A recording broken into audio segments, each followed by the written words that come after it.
Assalamualaikum warahmatullahi wabarakatuh. Kaifahalukum? Mudah-mudahan kalian sehat semua. Amin. Sudah lama sekali kita tidak mengadakan pembelajaran, maka pada pagi yang cerah ini kita akan mempelajari tentang kurban. Akan tetapi sebelum kita mulai, mari kita berdoa terlebih dahulu agar kita diberi kemudahan dalam belajar dan tetap sehat. Adapun yang sakit mudah-mudahan segera diberi kesembuhan oleh Allah Subhanahu wa taala. Al-Fatihah. A'udzu billahi minasyaitonir rajim. Bismillahirrahmanirrahim. Alhamdulillahirabbil alamin arrahmanir rahim. Maliki yaumiddin. Iyyaka na'budu wa iyyaka nasta'in. Ihdinas siratal mustaqim. Siratal ladzina an'amta 'alaihim ghairil maghdubi 'alaihim waladdallin. Amin. Dan sebelum materi, saya akan bercerita terlebih dahulu, mohon disimak nggih. Jadi di dalam Al-Quran telah terdokumentasikan secara nyata ketika Nabi Ibrahim alaihissalam bermimpi menyembelih putranya yang bernama Ismail alaihissalam sebagai persembahan kepada Allah Subhanahu wa taala. Mimpi itu kemudian diceritakan kepada Ismail alaihissalam. Dan setelah mendengar cerita itu, ia langsung meminta agar sang ayah melaksanakan sesuai mimpi itu karena diyakini benar-benar datang dari Allah Subhanahu wa taala. Seperti firman Allah, "Falamma balagha ma'ahu sa'ya qala ya bunayya inni ara fil manami anni athbahuka fanzur madza tara qala ya abati fa'al ma tu'mar satajiduni insyaallah minas sabirin." Yang artinya tatkala anak itu atau Ismail alaihissalam telah sampai pada umurnya, kemudian Ibrahim berkata, "Hei anakku, sungguhnya aku melihat dalam mimpi bahwa aku menyembelihmu, maka fikirkanlah apa pendapatmu." Ia menjawab, "Hei bapakku, kerjakanlah apa yang diperintahkan kepadamu. Insya Allah kamu akan mendapatiku termasuk orang-orang yang sabar." As-Saffat 102. Hari berikutnya, Nabi Ismail alaihissalam dengan segala keikhlasan hati menyerahkan diri untuk disembelih oleh ayahnya sebagai persembahan kepada Allah Subhanahu wa taala. Dan sebagai bukti ketaatan Nabi Ibrahim alaihissalam kepada Allah Subhanahu wa taala, mimpi itu dilaksanakan. Tidak lama setelah itu, Ibrahim dan Ismail menuju lokasi penyembelihan sesuai dengan mimpi Ibrahim, di mana lokasinya terletak di kota Mina, Makkah. Dalam perjalanan menuju lokasi, setan datang 3 kali menggoda Ibrahim dengan berbagai tipu daya agar mengurungkan niatnya untuk menyembelih Ismail. Setiap kali setan datang, Ibrahim mengusirnya dengan melempar batu kerikil sebanyak 7 kali dengan mengucapkan Bismillahi Allahu Akbar. Kemudian perintah ini dipraktekkan dalam ibadah haji sebagai wajib haji, yakni dalam bentuk melempar jumroh. Sampainya di lokasi, Ibrahim mempersiapkan segalanya. Kemudian Ibrahim meletakkan Ismail di atas batu di sebuah bukit kecil. Ibrahim dan Ismail dalam posisi siap. Kepasrahan dan keikhlasan mereka telah sampai pada puncaknya. Namun tanpa disadari, ternyata Allah mengganti Ismail dengan seekor domba.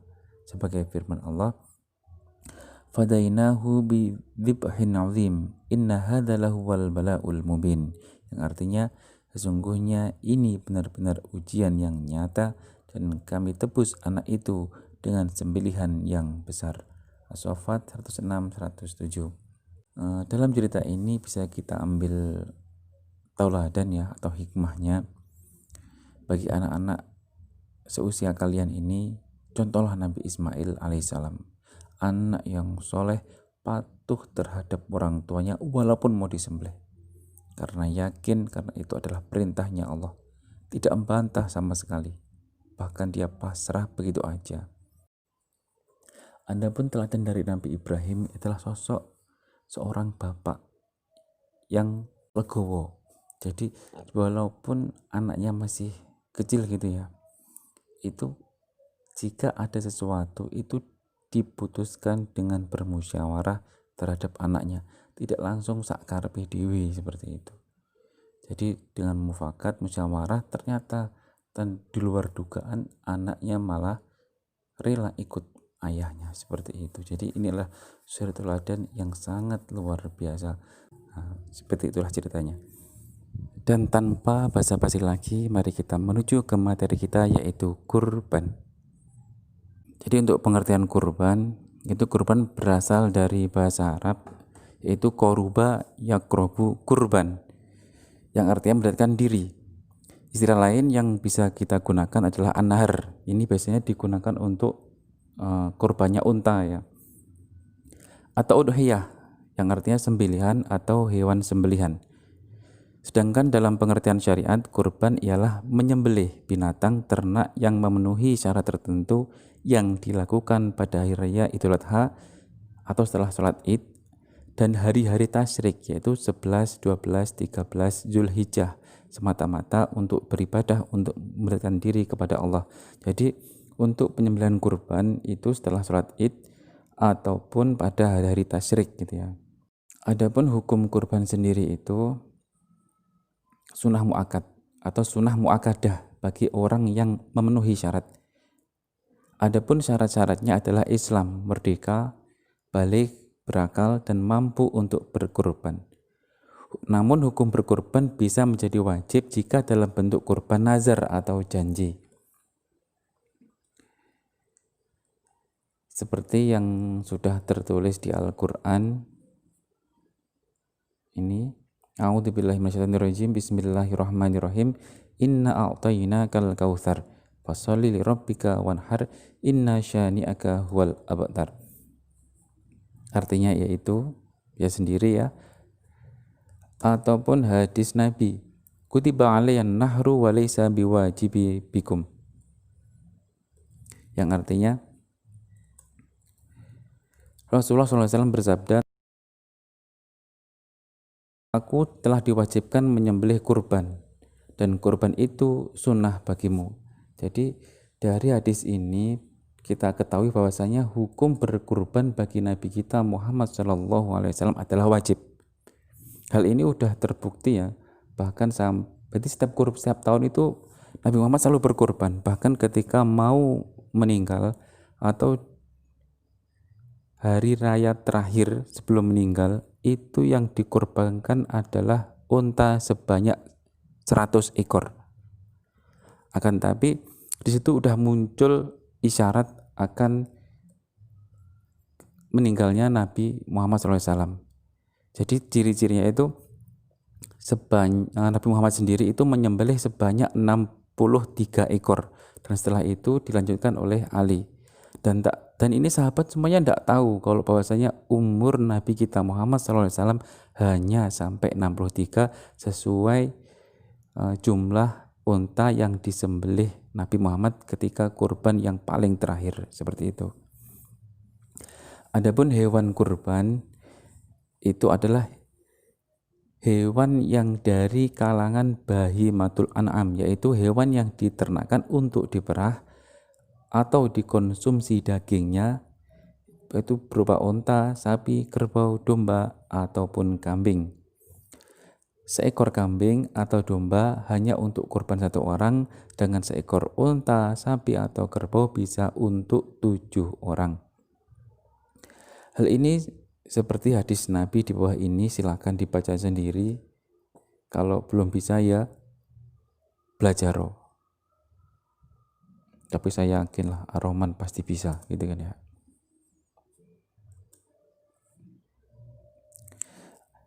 Adapun syarat hewannya, jadi nggak sembarangan hewan bisa dikorbankan. Jadi tahu hewan lewat ambil korbankan, enggak bisa. Jadi ada syaratnya. Yang pertama cukup umur. Untuk unta sekurang-kurangnya berumur 5 tahun memasuki 6 tahun. Kalau sapi dan kerbau berumur 2 tahun memasuki tahun ketiga. Untuk kambing berumur 2 tahun yang memasuki 3 tahun. Domba berumur 1 tahun dan memasuki 3 tahun. Dan yang kedua tidak dalam kondisi cacat. Ya iyalah, masa kurban cacat. Nah, itu udah banyak contoh kisah-kisahnya ya. Nanti kalau kita ceritakan ketika tatap muka aja lah. Itu antara lain badannya tidak kurus kering, tidak sedang hamil ataupun setelah melahirkan anaknya, kaki tidak pincang, mata sehat, tidak buta atau cacat lainnya, badan sehat, daun telinganya lengkap dan tidak terpotong. Pokoknya harus sempurna. Adapun sunnah dalam kurban itu hewan kurban disembelih sendiri jika orangnya itu tegel atau bisa menyembelih atau tukang jagal gitu ya. Kebetulan yang kurban itu udah terbiasa menyembelih, maka sangat dianjurkan menyembelih sendiri. Nah, kalau misalnya nggak tatak ya dipasrahkan ke panitia. Atau disyariatkan bagi orang yang berkurban bila telah masuk bulan Zulhijjah untuk tidak mengambil rambut dan kukunya hingga hewan kurban yang disembelih. Artinya apa? Tidak dianjurkan untuk tidak memotong rambut ataupun kukunya orang yang berkurban sampai hewannya disembelih gitu ya. Adapun daging kurban sebaiknya dibagikan kepada fakir miskin masih mentahan dengan ketentuan sebagai berikut: sepertiga untuk yang berkurban dan keluarganya, sepertiga untuk fakir miskin, dan sepertiga untuk hadiah kepada masyarakat sekitar. Adapun menyembelih hewan kurban atau pengurus kurban boleh menerima daging kurban sebagai upah amil.